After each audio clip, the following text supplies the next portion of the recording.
অবসরে মাঝে মধ্যে একটু আধটু শখের বসে এটা ওটা ভালো মন্দ লিখতে মন চাই। আবারও ভাবি এত লেখার মাঝে কোনো কিছু না লিখলে কার কী বা এসে যায়। শিক্ষানবিশের সমাবর্তনে প্রথমেই চাই না পতন। প্রত্যাখ্যানের প্রত্যাশায় পরিণতি আজ পুরাতন।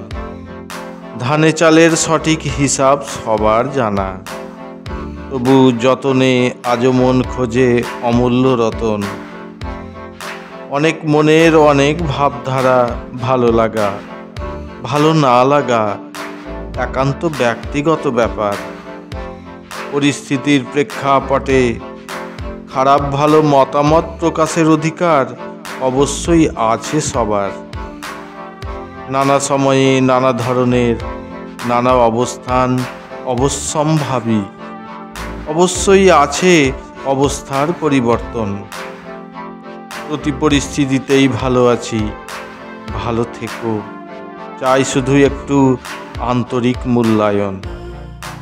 সম্মানে সমীহ, ভালো কাজে উৎসাহ দেওয়া শুধু মহৎ দান নয়, মহান কর্মও বটে।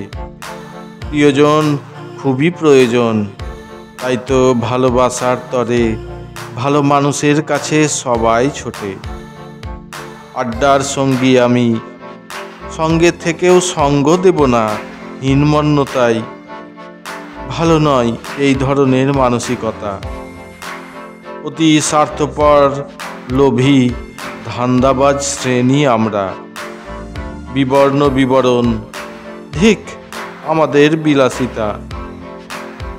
আন্তরিক আমরা, সবার পাশে সবাই আছি, বুঝাবো কি করে?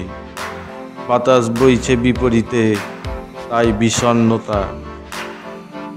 ভুলে গেছি সময় বের করে প্রিয়জনদের সঠিক সঙ্গত দেওয়ার সাহসিকতাই হলো আসলে আন্তরিকতা।